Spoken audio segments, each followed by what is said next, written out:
Saludos, saludos a cada uno de ustedes. Bueno, la voz va mejorando un poquito. Mil disculpas si por un rato llego a toser todavía.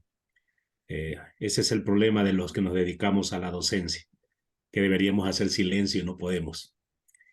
Un abrazo grande a todos mis hermanos guayaquileños y guayaquileñas por estos 203 años que venimos buscando todavía la libertad porque no le hemos alcanzado la independencia todavía.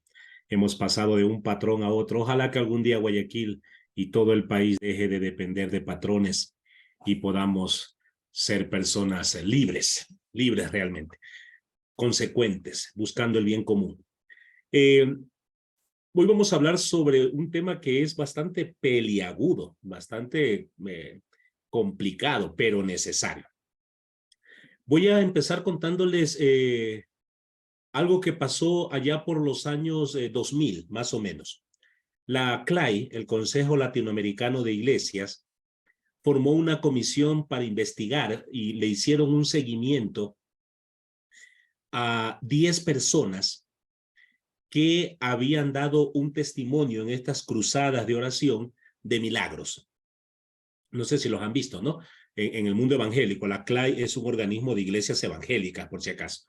Entonces ellos mismos, esas personas que de pronto dicen que tenían un tumor en el riñón y que en medio de la oración sintió que alguien le sacó el y los llevan adelante y a ver, levántese, haga flexiones de pecho, haga zapitos y todo el mundo aplaude porque se curó, ¿no? O la otra persona que decía que había sido curado de un cáncer al útero, o una persona que decía que tenía un problema de, no sé, de diabetes y que se habían curado. Así, 10 casos. Se les hizo un seguimiento y en menos de 6 meses, todos los 10 casos, las personas fallecieron a causa de la enfermedad que aparentemente había sido curada. El estudio de ellos los llevaba a averiguar qué pasó, ¿no? Porque no es que era un engaño. Lo que pasa es que, según las conclusiones, muchas de esas personas, con mucha esperanza, con mucha ilusión, diríamos nosotros con mucha fe, eh, creyeron, sintieron que Dios los salvó y luego murieron. ¿De acuerdo? A eso es lo que nosotros le hemos llamado hasta hoy milagros. Y yo he escuchado milagros de gente, por ejemplo, que le pide a Dios un marido bueno. ¿No es cierto, Lorena? Que hay gente que le pide a Dios maridos buenos, como que si Dios tuviese agencias matrimoniales. O a veces le pedimos, qué sé yo, eh, ganarnos la lotería, ¿no? Hay mucha gente que va a unas iglesias esperando recibir milagros. Yo lo veo aquí en Quito cuando la gente va al santuario del Quinche, van con una fuerte fe a pedirle a Dios una serie de cosas. Vamos a hablar hoy sobre milagros, milagros y exorcismos de Jesús. Un tema que lo que busca no es cuestionar si existe o no existe milagro. Los milagros siempre van a existir, pero sí para qué Jesús impulsaba los milagros. Quizás si logramos entender cuál era el objetivo final de Jesús, podamos nosotros entender cuál debería ser el tipo de milagros que hoy deberíamos pedirle al Señor. ¿De acuerdo? No se olviden hacer, a propósito, yo voy a terminar 5 minutos antes de lo normal. Normalmente terminamos 8:30. Yo a las 5:25 debo retirarme porque tengo exactamente 5 minutos para ir a cerrar el rancho porque estoy encargado aquí del trabajo. Y si no, se me prende la alarma y de ahí sí ya no salgo hasta mañana de aquí y me va a morir de frío aquí en Quito.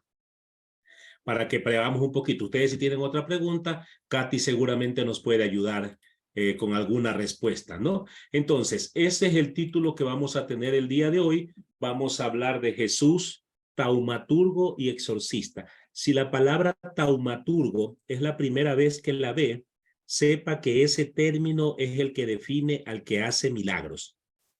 El que hace milagros es un taumaturgo y al que expulsa demonios se los llama exorcista. Jesús fue un taumaturgo y un exorcista que quiere hacer visible el reino. Y si alguno tiene su esfero a mano, tiene su cuaderno, anote esto, porque este es el resumen de lo que vamos a tratar de explicar hoy. todos los milagros de Jesús tienen que ver con que se haga presente el reino de Dios. Los milagros de por sí no son hechos simplemente para quedar bien, sino para demostrar que el reino de Dios va llegando. Los milagros tienen tres características. Las dos primeras que vamos a ver hacen referencia a cuestiones que la ciencia puede explicar. El tercero no. ¿Cuáles son las tres características de un milagro? Mire, el primero son acontecimientos, eventos inusitados. Es decir, rompen lo cotidiano. ¿Sí? Cuando uno siembra, no sé, papas, uno cosecha papas. Si uno estudia, uno saca buenas notas. Si un papá y una mamá se ponen a dar ejemplo, acompañan a sus hijos, lo que cabe es que sus hijos crezcan con madurez emocional, con respeto, buenas personas. Eso es lo correcto, ¿verdad? Cuando hablamos de un acontecimiento inusitado, sería que yo siembre papas y luego coseche yucas. O que yo no estudie nada, me pase todo el año sin estudiar y al final sea el abanderado. O que unos padres que no se preocupan por sus hijos, no les dedican tiempo, no son responsables, aspiren a que luego sus hijos sean brillantes. Si eso llega a ocurrir, estamos frente a un acontecimiento inusitado. Segundo, esa situación no puede ser atribuida a una capacidad humana o natural conocida. Es decir, uno ve un acontecimiento raro y humanamente no es posible explicarlo. No es posible, ¿no? Por poner un caso, usted va conduciendo un carro, va a 100 por hora, toda la noche ha estado bailando en una fiesta y no se pone el cinturón de seguridad y de pronto usted pierde el control por la velocidad y tiene un accidente. Y resulta que el carro se vuelve pedazos, pero usted sale caminando sin ninguna lesión. Eso es algo inusitado que no se puede atribuir a algo humano. Lo correcto es que uno sufre un accidente, ¿verdad? Sin embargo, se pueden dar explicaciones a eso. El tercero es el que nos compete a nosotros. Cuando el acontecimiento es inusitado y no tiene una explicación racional, nosotros creemos que ahí interviene Dios. Y entonces es Dios el que le da sentido y razón a eso, ¿no? Yo tenía una amiga que, por ejemplo, tenía un embarazo, 3 ginecólogos la vieron por separado y los 3 coincidieron que no era necesario continuar con el embarazo porque era de alto riesgo y el niño iba a nacer o muy deformado o muerto. Y sin embargo, ella siguió adelante con su embarazo, nació su niño, nació sanito, y ella dice que eso fue porque ella se puso en manos de Dios. ¿Ya? Esas son las características. En cuanto a Jesús, cuando nosotros hablamos de los milagros de Jesús, los vamos a dividir como en 3 grupos. Los milagros físicos, los milagros naturales y los milagros espirituales. Físicos, naturales y espirituales. ¿Cuáles son los milagros físicos? Los milagros físicos son aquellos en los que Jesús interviene para subsanar una discapacidad de una persona, sea una ceguera, una cojera, ¿sí? Una enfermedad de la piel como la lepra, etcétera. Esas enfermedades Jesús las va a curar, ¿ya? ¿Por qué Jesús los cura? Aquí es importante poder conocer o tener claro cuál es la situación de los enfermos en el tiempo de Jesús. En el siglo I, en la sociedad judía, un enfermo era considerado alguien que estaba, entre comillas, pagando por un pecado cometido. Lo digo de otra manera, la enfermedad era de alguna manera vista como un castigo de Dios por un pecado cometido. Es decir, no había esa causalidad por la cual una enfermedad puede ser causa de un accidente, puede ser causa del hambre, puede ser causa de una bacteria, de un virus. No, toda enfermedad es porque Dios está castigando un pecado. Grave en el tiempo de Jesús es que se había creado la ley de la retribución generacional. ¿Qué significa esto? Que si uno pecaba, Dios lo castigaba con una enfermedad. Pero puede ser que la persona diga, yo no he pecado nunca. ¿Por qué estoy enfermo? Entonces era generacional. Ellos decían, porque seguramente pecó tu papá y Dios te está cobrando a ti el delito de tu papá. Y si no fue tu papá, fue tu abuelo. Y si no, tu bisabuelo. Hasta las 7 generaciones Dios castigaba un pecado. Por lo tanto, los enfermos, al ser castigados de Dios, eran rechazados. Los leprosos tenían que andar fuera de la ciudad y no podían acercarse.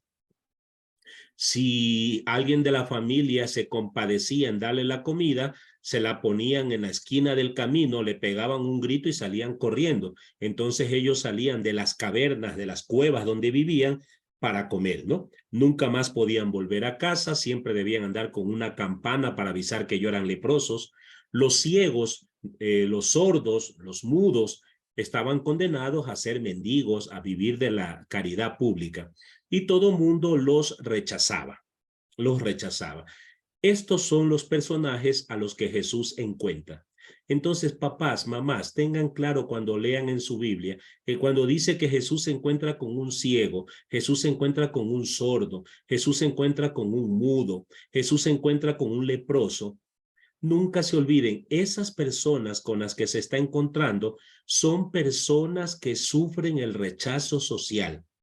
¿Sí? Yo no sé si usted recuerda, hace poquito tiempo que pasamos la pandemia del COVID, sobre todo al inicio. Si a alguien le daba COVID, casi que nosotros lo alejábamos, no lo queríamos saludar, nos manteníamos a distancia. Yo recuerdo que en mi condominio quisieron votar a un médico, vivía entre nosotros un médico, entonces él salía por las mañanas al hospital y el día que regresaba de su guardia le pusieron cadenas a las puertas porque ¿qué nos vas a venir a traer el virus? Recuerdo que en un momento la ciudad que más aguantó sin tener caso, no sé si recuerdan cuál fue, Ambato. Y en un momento en que en Riobamba los casos fueron en aumento y ya no tenían dónde ponerlos a los enfermos de COVID y los pusieron en una ambulancia para llevarlos a hospitales de Ambato, los ambateños casi que quisieron cerrar las carreteras para no dejarlos pasar, porque pensábamos que esa enfermedad nos podía contagiar también a nosotros. Esa marginación téngala presente. Eso es lo que Jesús ve. Y por eso Jesús decide intervenir. ¿Con qué objetivo? Básicamente, Jesús interviene no tanto por la ceguera.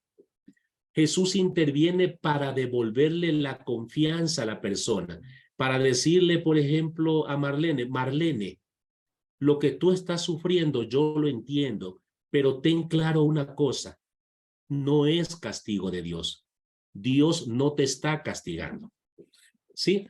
Entonces, anoten su cuaderno si está anotando 2 verbos que quiero que lo tengan claro porque van a aparecer en todos los milagros de Jesús físicos, ¿no?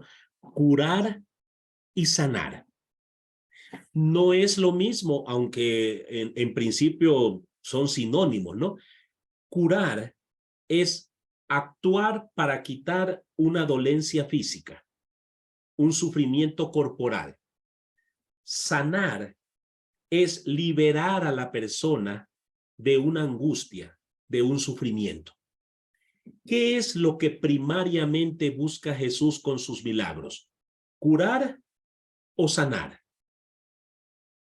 Pues sin duda que lo que Jesús busca primariamente es sanar, es decir, que la persona sienta en su corazón que Dios lo ama, que Dios lo acoge, que la enfermedad no tiene nada que ver con consecuencias de Dios. Hasta hoy, hay en Guayaquil, cuántas veces cuando visito a mis hermanas, escucho gente que si usted no tiene trabajo, si está enfermo, no falta la tía, la prima que le recomienda, oye, anda a la iglesia, confiésate, comulga, para ver si Dios te perdona, como que si Dios le hubiese mandado esa enfermedad. ¿Sí? Jesús busca más que curar una enfermedad, sanar a la persona. Les voy a poner un caso bien concreto, ya van a ver otros textos más, ¿no? ¿Recuerda usted que un día Jesús está en una casa conversando cuando 4 amigos le traen a Jesús a un paralítico y no lo pueden ingresar porque hay mucha gente? Entonces los amigos lo suben por la terraza y lo bajan y se lo presentan. ¿Qué hace Jesús? Lo sana. Quiere liberarlo de la angustia, del miedo. Por eso le dice: hombre, tus pecados son perdonados. Dios te ama, eres libre. Y la gente que está alrededor empieza a murmurar, ¿no? ¿Y este quién se cree? ¿Dios para andar perdonando los pecados? Solo Dios puede perdonar a este. Y cuando Jesús los escucha, se los queda viendo y los cuestiona. ¿Qué es más fácil decir? ¿Tus pecados son perdonados? ¿O levántate, toma tu camilla y vete? Entonces Jesús lo cura. Primero lo sana y luego lo cura. Lo sana, tus pecados son perdonados. Lo cura, levántate, toma tu camilla y vete. Miren qué bonito. ¿Saben qué es lo interesante? Que Jesús le dice: toma tu camilla y vete. Porque tarde o temprano vas a tener que volver a acostarte en la camilla. Porque puede ser que nosotros nos curemos de una enfermedad, de otra, pero tenemos que saber, y sin no tener miedo, que tarde o temprano todos vamos a bajar a la fosa. Tarde o temprano todos vamos a morir. Solo que hay una diferencia entre morir con libertad, porque sabemos que hemos vivido, porque sentimos la misericordia de Dios y creemos profundamente que con la muerte vamos a ir a encontrarnos con Dios, nuestro Padre y Madre que nos espera. Y otra cosa muy distinta es morir con miedo, con cargos de conciencia. Entonces uno se asusta, uno no quiere morirse, uno grita, uno llora. A Jesús habría que pedirle siempre que nos sane. Si Él quiere curarnos, que también nos cure, pero sobre todo que nos sane, que aprendamos a vivir con serenidad la vida. Y si en un momento determinado nos llega una enfermedad, que a todos nos puede llegar, ¿no es cierto?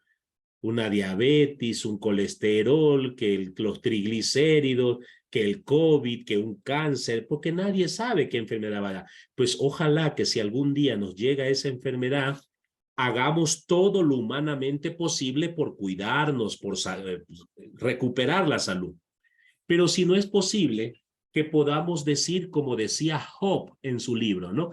El Señor no los dio, pues el Señor no lo quitó. Si de Dios hemos recibido bienes, también tenemos que recibir los males, y que sea bendito el nombre de Dios, ¿no? Hay algunos textos bíblicos en los que se hablan de Jesús curando, ¿no? Mateo 4:24. ¿Alguien se me abrió el micrófono? Por favor. Le traían pacientes aquejados de enfermedades y diversos sufrimientos, endemoniados, lunáticos, paralíticos, y Jesús los sanaba. Ahí está el texto que le dije ahorita de Mateo 9, versículos de 2 al 6. Viendo Jesús la fe, le dijo al paralítico: ánimo, hijo, levántate, tus pecados son perdonados. Y aquí un detalle que deben subrayar: viendo Jesús la fe de ellos. En el Evangelio de Marcos incluso se nos va a decir: cuando Jesús llegó a su pueblo, no pudo hacer ningún milagro, porque la gente no creía. Es decir, ¿puede Jesús siempre hacer milagro? Tendríamos que responder con la Biblia: no. Jesús no puede hacer siempre milagros. Para poder hacer un milagro, Jesús necesita que usted le dé permiso a través de su fe. ¿Sí? Recuérdense cuando muere Lázaro, Jesús le dice a Marta: Marta, tú tienes fe, ¿tú crees que yo puedo resucitar a tu hermano? Y cuando Marta dice: sí, Señor, yo creo en ti, entonces tu hermano va a resucitar. Si Marta hubiera dicho: no tengo fe, entonces no. Y ojo que alguna vez en otra charla que ya dimos, yo les dije a ustedes que fe es sinónimo de esperanza.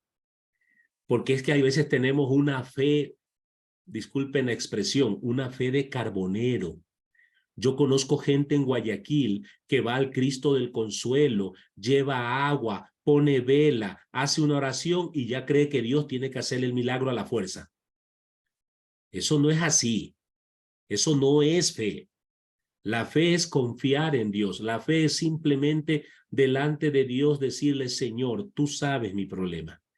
Tú sabes lo que estoy pasando. Yo creo en ti y acepto tu voluntad. Hasta allí. Y dejar que el Señor sea el que actúe, ¿no? Háganse ustedes según su fe. No se olviden eso, su fe. Y se le abrieron los ojos a ese hombre, ¿no? Con solo tocar el manto quedaré curada, le dice la mujer hemorroísa. No sé si recuerdan el texto. Es una mujer que sufre de flujos de sangre, ¿sí? Una menstruación permanente que ya la lleva años y eso la mantiene marginada. Y esta mujer tiene tanta fe que dice, si yo me acerco y le toco el manto, seguro me curo. Más allá de que la mujer es consciente que si se llega a acercar, va a dejar impuro a Jesús y a todos los hombres que estaban allí.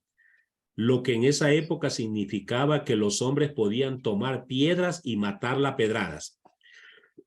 La mujer vence el miedo, se acerca y lo toca, y miren qué curioso, le arranca un milagro a Jesús. Tanto que según el Evangelio de Marcos, capítulo 5, Jesús se da la vuelta y pregunta, ¿quién me ha tocado? Los discípulos dicen, pero maestro, tanta gente que te rodea y tú preguntas, ¿quién me toca? Y Jesús dice que alguien me acaba de arrancar una fuerza de mí. Cuando Jesús la ve, se le sonríe y dice, mujer, qué grande fue tu fe. Vete en paz, estás curada. ¿Sí? El milagro entonces, finalmente, padres, madres de familia, el milagro es aquello que usted busca. ¿Sí? Ahora, lo que hay que luego cuestionarse es que usted a veces busca cosas que son egoístas. Usted a veces lo que quiere es salud para usted nomás. Usted quiere dinero para usted. Usted quiere amor para usted. Raras veces pedimos para compartir con los demás.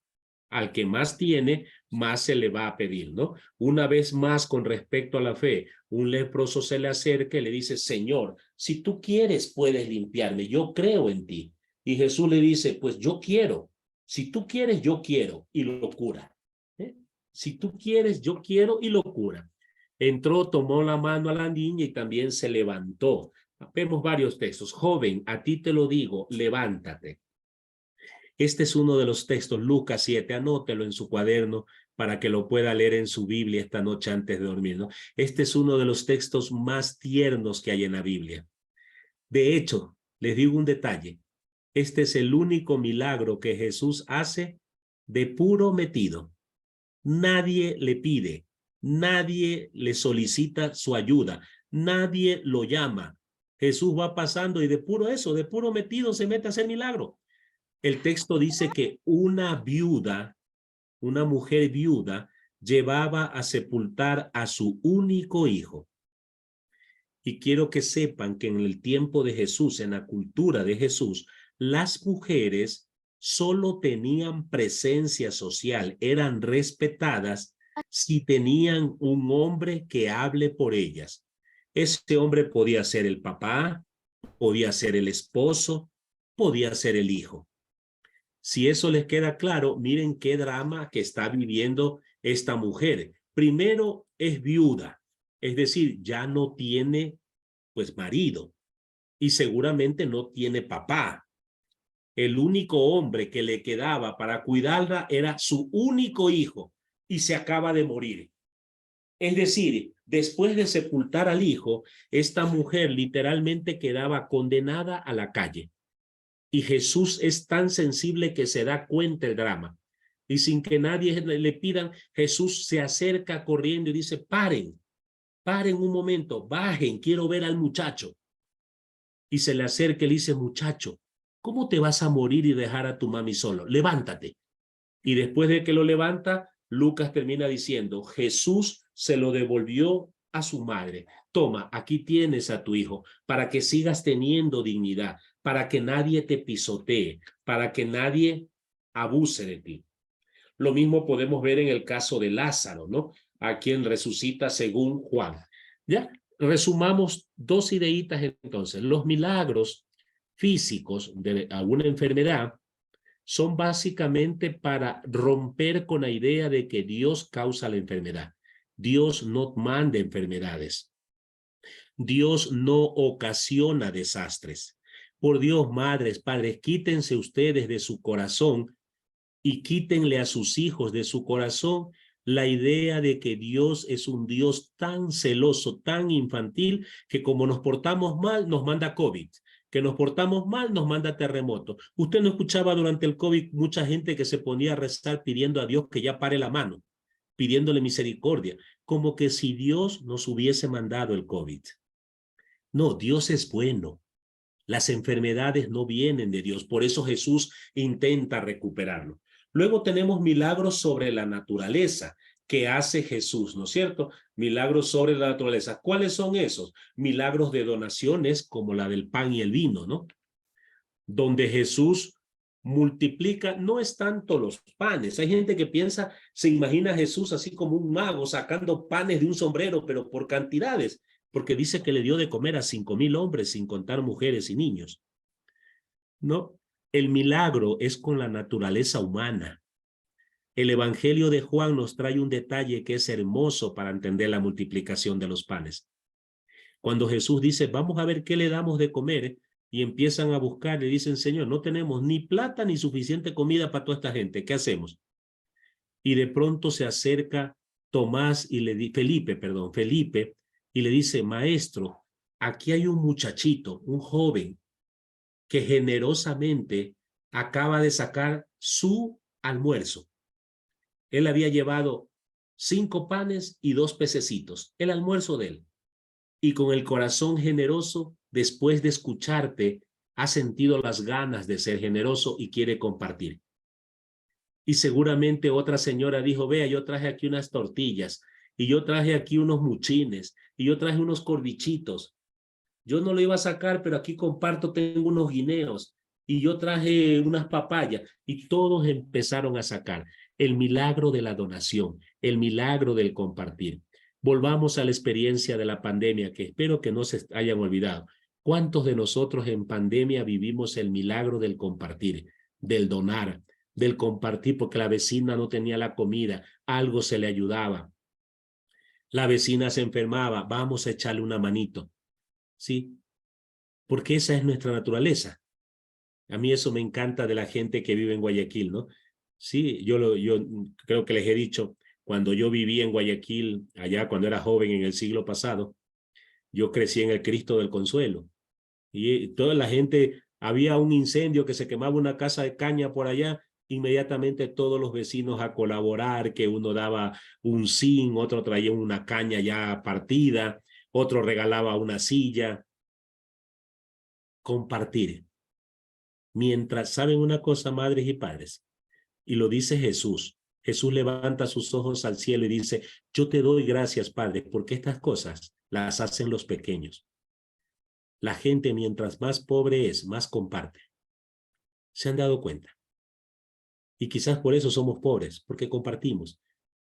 Porque en las casas pobres tenemos un dicho, donde comen 2, comen 3. Y de vez en cuando a su casa llega su hermana con el marido y los 4 hijos pueda comer. Y ahí toca echarle más agua, decimos, a la sopa, pero que se comparta. Curiosamente, mientras más dinero tiene la persona, más egoísta se vuelve. No da para compartir. A veces algunos dan lo que les sobra. Jesús cuestiona eso. Cuando pone a la viuda de ejemplo, dice, ven a esa viuda, ha puesto 2 centavitos, pero ella dio todo lo que tenía. Hay otros que dan lo que les sobra. Sí, hay gente que puede dar $2,000, pero es lo que les sobra.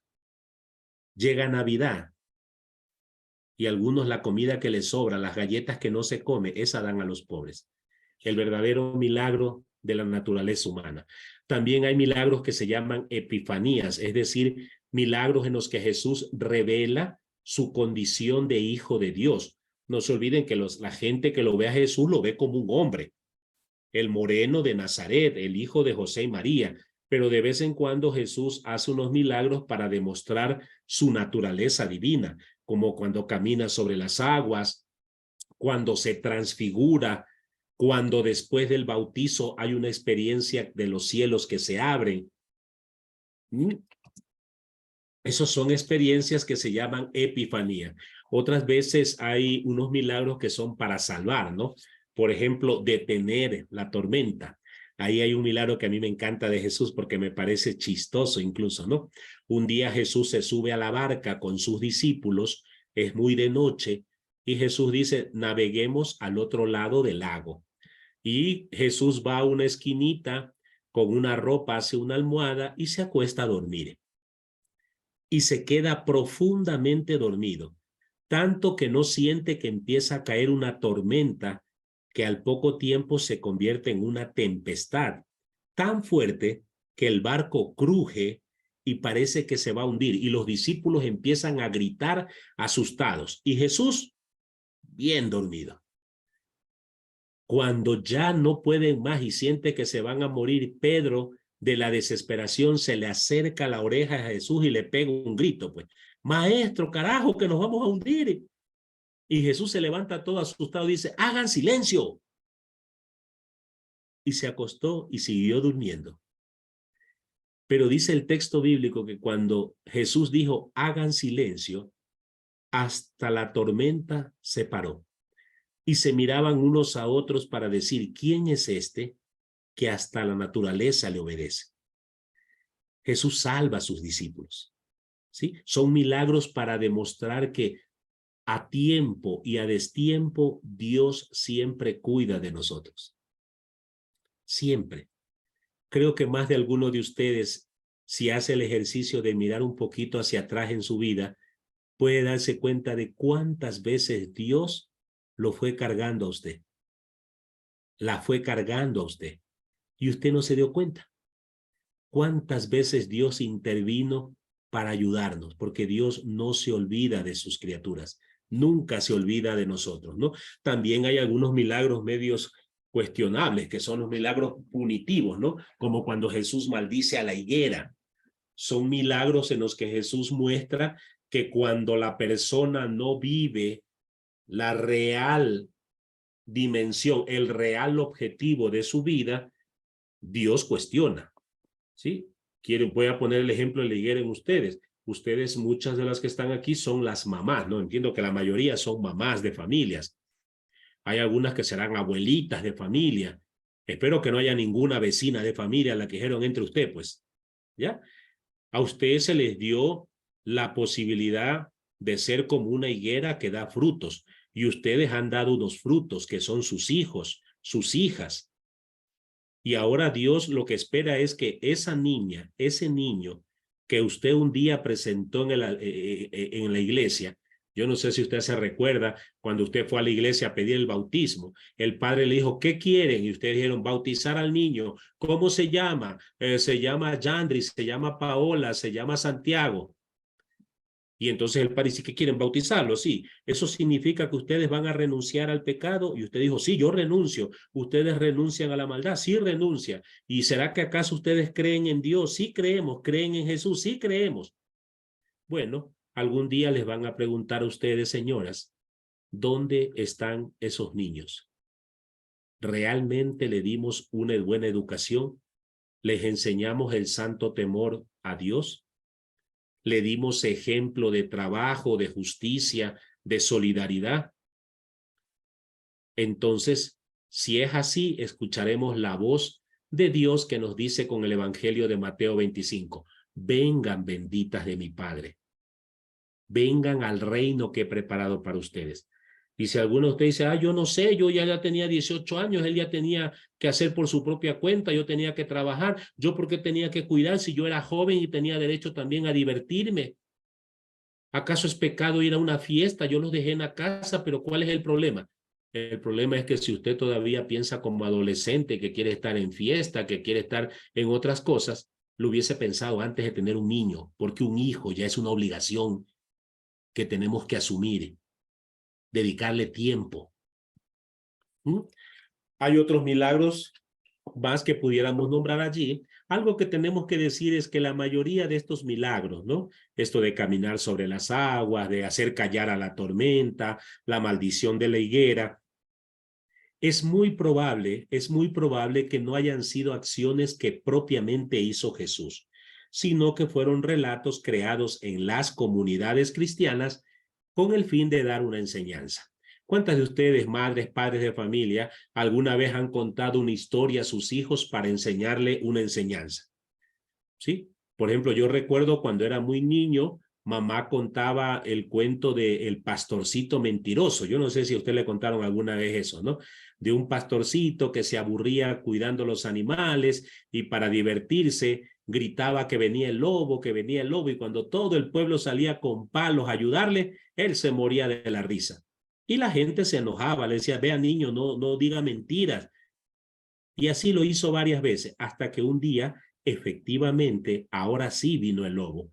Y el muchachito asustado empezó a gritar, ahora sí de verdad que viene el lobo, pero ya nadie salió a ayudarle porque pensaban que otra vez estaba haciendo una broma.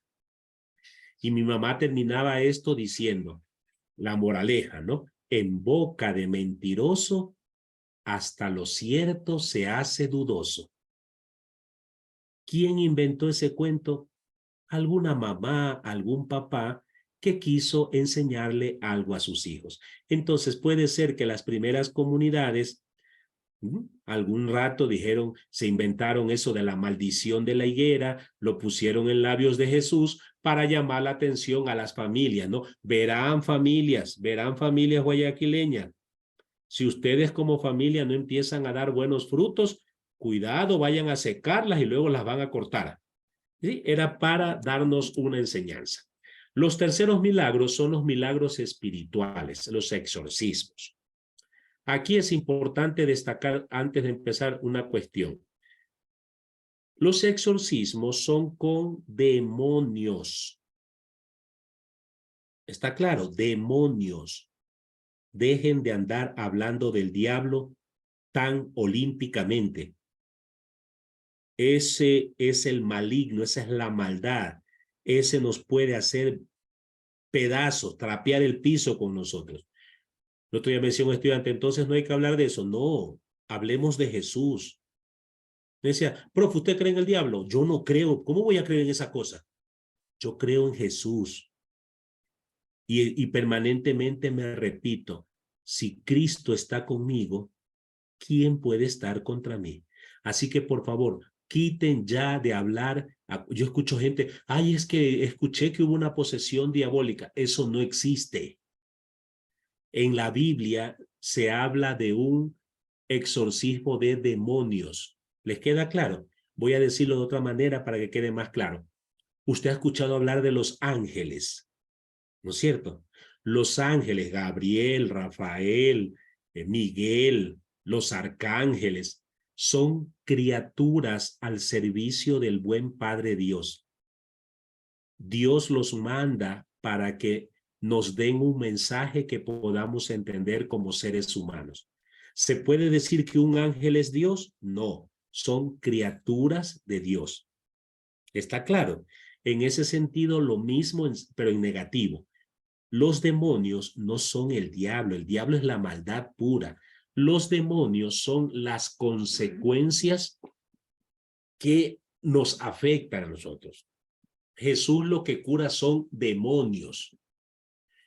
Ahora, si usted piensa que demonio es una cosa que se le mete a usted, que hace que se acueste, que se estire, que vuele por los aires, que hace brincar cosas, que 50 personas no la pueden sujetar y que usted vomita y no sé cuántas tonteras. Vea, usted ha visto demasiadas películas baratas que hacen los norteamericanos para meterle susto. Demonios en la Biblia, escúchelo bien, demonios en la Biblia son todas aquellas pasiones que no nos dejan vivir dignamente. Lo repito, demonios en la Biblia son todas las pasiones que no nos dejan vivir bien. Pasiones como cuáles, para que vean que hoy todos llevamos un demonio por dentro. Los celos. ¿Cuántas de las mamás presentes viven celos enfermizos que no permiten disfrutar del matrimonio, del hogar, porque todo el tiempo están a la defensiva, todo el tiempo cuestionando? Su esposo no puede saludar a nadie porque enseguida usted, es que hay que estar alerta. y daña a la familia. Demonios como la envidia. ¿Cuántas veces no disfrutamos nuestro arroz con menestra por estarle envidiando la chuleta de la vecina? Demonios como el resentimiento. ¿Cuántos de los presentes viven resentidos por algo que le hizo su papá cuando usted era niña? El otro día yo escuchaba a un joven borracho llorando, me decía, profe, lo que pasa es que usted supiera, mi papá fue un desgraciado, me dejó cuando yo era chiquito, él nunca me abrazó. Y yo le decía, ¿y qué quieres, pues, tonto? 20 años después, echándole la culpa a tu papá por lo que hizo. Tu papá es tu papá, punto. Si él actuó así, es problema de él. Deja que él cargue con su muerto. Sé honesto, por lo menos. Yo te respeto si me dices, soy borracho porque me gusta, ya. Pero no le eches la culpa a tu papá. Y viven resentidos. Resentidos con un matrimonio anterior que les fue mal. El otro día una señora en una reunión de madres y padres de familia me dijo, pero a mí no, nadie me quita de la cabeza que todos los hombres son perros. Entonces ya tocó pararse firme y decirle, me disculpa mi señora, a mí me da pena que su esposo sea perro, que sus hijos sean perros, que su papá sea un perro, sus hermanos, me da mucha pena. Pero por favor le ruego, a mí no me meta en su colada, que usted a mí no me conoce y yo soy hombre. Usted vive endemoniada, tirándonos a todos al mismo saco. ¿Cuántos vivimos el demonio del consumo? El consumo del alcohol, el consumo de pornografía, el consumo de cosas materiales. Personas que toda la semana tienen que estar comprando cositas, porque si no compra algo nuevo y luego tienen acumulado cucharas, toallas, vasos, juguetes y nunca nos hará felices. Hay tantos demonios que nos hacen daño y contra ellos Jesús quiere cuidarnos, ¿no? Los exorcismos que aplica Jesús básicamente lo que buscan es tratar de eliminar la incapacidad que no nos permite ver la vida, por lo tanto no nos permite ver a Dios. ¿Sí?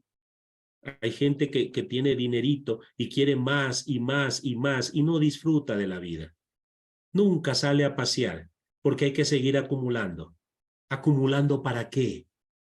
¿Para qué? Hay personas que no asumen su edad y se pasan constantemente haciendo dietas, pintándose las canas, estirándose la piel, cuánta cosa que... y viven obsesión y no disfrutan el día a día, cuando la vida es súper simple, ¿no? Eso es lo que Jesús pretende, entonces, básicamente, ¿no? Algunos textos, un sábado en la sinagoga, un hombre con un espíritu inmundo le dice, Jesús, ayúdame, y Jesús le ordena, sal de él, déjalo a ese hombre vivir como hombre. Y Jesús se dedica a tratar de devolverle la paz a las personas, la paz, mucha serenidad, ¿sí? Hay unos cuantos textos más. Este documento, no se olviden que yo siempre se lo paso a Lauren. Lauren a su vez se lo pasa a Marlene y Marlene les puede pasar a ustedes si lo quieren luego volver a leer solitas en su institución o compartirlo con más gente, gente que no vino hoy. Usted, oiga, queremos hablar, pues úselo, ¿sí? Úselo. Ahí está. Entonces, volvamos al inicio con la pregunta que hicimos. ¿Para qué entonces los milagros de Jesús? Básicamente para que se vea el reino de Dios. ¿Qué es el reino de Dios?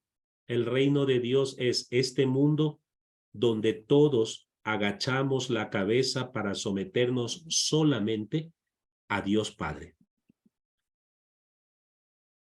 Mientras un hombre se tenga que humillar ante otro hombre, jamás habrá reino. Mientras un hermano sufra hambre, sed, desnudez, soledad, jamás habrá reino de Dios. Y la propuesta de Jesús es, ojalá que pronto ya esté plenamente el reino de Dios, en que podamos mirarnos como hermanos, en que nunca más que porque es venezolano tenemos que mirarlo con desconfianza, o porque es negro tenemos que mirarlo con desconfianza, o porque está gordo tenemos que burlarnos de él, o porque es homosexual tenemos que burlarnos y rechazarlos y condenarlos. Ojalá llegue el día en que podamos mirarnos y respetarnos, ser tolerantes y acogernos. Cada uno carga su propia cruz. y ojalá que podamos ayudarnos a cargar uno al otro la cruz. Ese reino de Dios, Jesús quiere que se haga ya presente, ya está presente. Por eso los milagros de Jesús. Los milagros de Jesús son una forma de decir, esto no es para mañana. Dios ya tomó partido. Dios, mi Padre, ya declaró que la maldad nunca va a triunfar. Más allá de que los malos de este mundo nos han querido hacer creer que ellos ya ganaron, no es verdad, madres, padres. Les cuento una anécdota. Hace un par de semanas se clausuraba la semana bíblica en Esmeraldas y prácticamente todo se lo iba a hacer virtual. A mí me tocaba la clausura y yo le dije, ¿por qué tenemos que hacerlo virtual? Es que la situación peligrosa. Y le digo, ¿usted cree que quedándonos encerrados vamos a lograr algo? Yo acepto ayudar, pero lo hago presencial. Y me fui a Esmeraldas. Y nos juntamos casi 150. Y yo les decía, esto es lo que tenemos que hacer, no tener miedo. Sí, si tenemos un parquecito en nuestro barrio que se lo han agarrado algunos drogadictos, algunos violentos, listo, reunámonos, compremos focos, encendamos velas, saquemos a nuestros niños a jugar para que ellos se vayan y nosotros nos quedemos. Porque tenemos que dar muestra de que este reino ya está entre nosotros. Quizás la mayor tentación del mal es hacernos creer que ya perdimos la batalla. Es hacernos creer que el ser humano es malo y no somos malos. A Jesús le costó muchísimo, a nosotros también nos cuesta muchísimo lograr entender, ¿no? Algunos textos bíblicos que habla Jesús al respecto. Si su justicia no es mayor que la de los escribas y fariseos, no entrarán en el reino de los cielos. El reino de los cielos es justicia. ¿Saben cómo define Jesús la justicia? Diciendo, Dios hace que salga el sol sobre buenos y malos y hace que caiga la lluvia sobre justos e injustos. Dios no hace distinción. Cada uno somos sus criaturas. Eso es justicia. Porque a ratos nosotros somos buenos, pero con quienes nos caen bien o nos pueden devolver. A mí me causa tristeza cuando veo en las distintas iglesias, porque esto lo he visto entre evangélicos, entre católicos, entre testigos de Jehová. Por ejemplo, llega la fiesta de Navidad y recogen regalitos, pero solamente para los niños católicos. A ese niño no le den que él es hijo de una testigo de Jehová. Como que si podemos dividirnos por eso. ¿Sí? La justicia es, si yo perdono a uno, perdono a todos. Porque Jesús va a decirles, es fácil amar a un hijo. También los demonios aman a sus hijos. Por eso Jesús nos dice, ustedes, si quieren ser en verdad discípulos, amen a sus enemigos. Amen a aquellas personas que alguna vez a lo mejor le hicieron daño, se burlaron de usted, le traicionaron, la abusaron. Ámelos. Libere su corazón de ese resentimiento. Busquen primero el reino de Dios y el resto vendrá por añadidura. El reino de los cielos se semeja a la levadura que va fermentando todo, ¿sí? Porque este reino, quieran o no quiera, tarde o temprano se va a hacer visible. Por más, repito, que a veces nosotros ya bajamos los brazos y creemos que los malos nos van a ganar. Más alegría habrá en el cielo por un solo pecador que se convierte que por 99 justos. Y al final en el hijo pródigo le va a decir, hagamos fiesta, porque este hijo mío estaba muerto y ha vuelto a vivir. Un momento, por favor. La gripe me ha dejado muy seco en estos días. Una pregunta personal para cada uno de ustedes y este es el trabajo que van a hacer. No se olviden que cada reunión es una tareita, media paginita. Hagan la mano. Respondan a esta pregunta. ¿Hemos experimentado algún milagro que haga visible el reino de Dios aquí y ahora?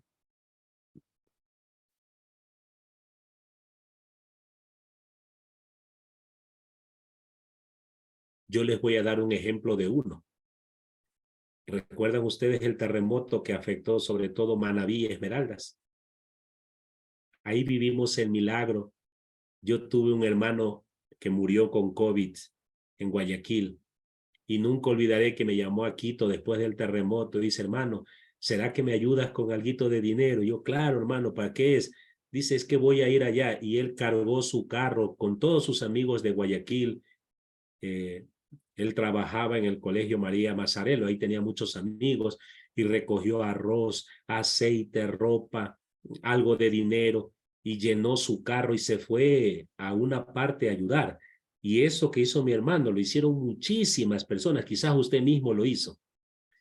¿Qué mayor milagro que ese? Y yo quizás viví en el mismo terremoto otro milagro, porque yo desde acá de Quito, desde la universidad también hicimos algunas ayudas. Yo recuerdo haber llegado a un lugar a dejar nuestras ayudas y las señoras que nos recibieron dijeron, quédense para el almuerzo. Oiga, el almuerzo eran guineos con un pedazo de pan y un poco de arroz. A mí se me salieron las lágrimas, no porque me parecía pobre la comida, sino que yo decía, Madre Santa, esta gente no tiene qué comer, pero aún así comparte lo poquito que tiene. El milagro de compartir. El milagro de esas madres que a veces hacen que lo poquito que tienen para comer alcancen para todos los hijos. ¿Eh? Esos son milagros. ¿Usted ha experimentado uno? Por favor, haga su trabajito sobre eso. Yo le recomiendo, de hecho, si ya lo encuentra y lo escriba antes de mandarlo, reúna a su familia, reúna a sus hijos. Vea, ya hice mi tarea y quiero compartirla. Y haga que sus hijas, sus hijos escuchen cuál es el milagro. ¿Cuál es el milagro? Vamos a terminar con qué milagros deberíamos pedirle hoy a Dios nosotros. ¿Sí? Ya dije hace un rato, esto que le dije hace un rato es una anécdota, ¿no? A mí una señora amiga mía me pedía que le ayude a rezar porque su hija ya iba a la universidad y que ella estaba preocupada, que se vaya a enamorar de algún bobo por ahí. Dice, ojalá que mi hija, Dios le dé un buen hombre, rece con eso. Yo le decía, mamita, ¿cómo le pido yo a Dios un marido para su hija si Dios no tiene agencia matrimonial? Pues, si quiere, pidámosle a Dios para que le dé mucha sabiduría que su hija escoja. Su hija es la que tendrá que escoger, ¿no es cierto? Hay gente que le pide a Dios lo que les decía hace un rato, no sé, pelean con su esposa, le fueron infieles a la esposa y luego van a la iglesia y le dicen a Dios que prometen ya cambiar si permite que mi esposa vuelva conmigo y recupero mi hogar. Eso no le puede, Dios no le va a decir, oiga, yo cómo recupero tu hogar si tú le hiciste un daño a tu pareja. Lo que tendrías que hacer es anda y enfrenta a tu pareja y sé honesto, reconoce tu error y pide perdón con lágrimas si quieres y demuéstrale que has cambiado. Pero no me pidas a mí que yo le cambie el corazón porque tu esposa está herida o tu esposo está herido. ¿Ya? Entonces, no pidamos sufrimientos para crecer o normas para vivir. Hay gente que le pide a Dios eso. No. Segundo, pidamos el milagro de tener una conciencia recta. El milagro de no acostumbrarnos a la maldad. Pidámosle a Dios el milagro de mantener nuestro corazón recto y limpio. Duele cuando uno escucha, por ejemplo, que hay una reunión de padres de familia. Seguro les ha pasado, porque a todos nos pasa, ¿no? Dicen la reunión es a las 4 de la tarde. Y usted dice, ay, yo que voy a llegar a las 4, si nadie llega a las 4. Esa vaina empieza siempre 4:30 y usted llega tarde. Pídale a Dios el milagro de que usted no caiga en esa mediocridad. Si a usted le dijeron a las 4, es a las 4. Alguien llegó tarde, ese es el problema de esa otra persona, pero yo llegué a las 4. El milagro de que si una vez usted vio que le dieron más dinero devuelto en la tienda, usted lo devuelve. Ah, no, pero es que si no me lo cojo yo, se lo coge otro. Pues que se lo coja otro. No se olvide que usted tiene hijos y que el mayor milagro que sus hijos pueden ver es mi mamá y mi papá siendo rectos. Pídale a Dios que le dé el milagro de no casarse con el pecado. Es que yo soy así. En Guayaquil les encanta una canción. Esta canción a mí me parece bien chistosa, ¿no? Déjame vivir mi vida, yo no soy malo con nadie. Si soy borracho, si soy perdido, si soy mujeriego, si soy bandido, a nadie le pido, yo vago en mi mundo, yo soy vagabundo. ¿Se han escuchado esa canción? Cecilio Alba creo que la cantaba. Eso es casarse con el pecado. Eso es tomar conciencia, si yo soy borracho y sigo estando allí. Es que ya yo soy así, es que yo ya no cambio. Por el amor de Dios, pida el milagro de creer que usted siempre podrá cambiar. Y finalmente, pida el milagro de estar libre de toda atadura que lo mantenga sobreviviendo. A lo mejor usted no tiene la casa que quisiera y está sufriendo por no tener la casa que quisiera, y eso no le lleva a valorar el hogar que tiene. Porque una cosa es tener casa, otra cosa es tener un hogar. A veces estamos sufriendo porque no tenemos un par de zapatos y no nos acordamos que hay gente que no puede caminar. A veces nos quejamos que nuestros hijos hacen mucha bulla cuando hay madres que están llorando por el silencio de un hogar donde ya no hay hijos porque se murieron. Pide el milagro de disfrutar las cosas pequeñas de la vida. El milagro de esta noche. Ve a su hijo acostado y si usted no está acostumbrada, acérquese y dele un besito, porque eso es un milagro para su hijo, porque es sagrado, porque ese beso no se olvida. Regálele el milagro de que si usted se peleó con su esposa, con su esposo y siempre terminan gritando, insultándose, hoy respiren profundo y decir no vamos a gritar, y que sus hijos vean lo inusitado de que mamá y papá no se gritaron. Y si usted lleva varios días peleado con su esposo, con su esposa y no se están hablando, hoy haga el milagro de acercarse y darle un abrazo y decirle, ¿para qué seguir peleados? Si la vida es tan corta y algún día se va a acabar. Y ojalá sus hijos estén presentes para que sus hijos sepan cuál es el milagro del perdón. Y si usted ha hecho algún daño porque ha sido envidiosa y la envidia ha sido tan fuerte que no la pudo controlar y habló mal de otra persona y le hizo daño y le dañó la reputación, reconozca y pida perdón. Esos son los milagros que tenemos que pedirle a Dios. El milagro, papás, hablo como hombre, porque a nosotros los varones nos cuesta, de reconocer que muchas veces hemos sido duros con nuestras esposas y nuestros hijos, no porque hicieron algo malo, sino porque nosotros estábamos molestos y nunca pedimos disculpas. Haga el milagro de acercarse y decirle, mire, mi hijo, yo el otro día a usted le pegué y usted no tenía la culpa de nada. Era yo que estaba enojado porque ya MLE se va a la B y estoy desesperado por eso. Verdaderos milagros. No sé si hay alguna pregunta o inquietud, por favor.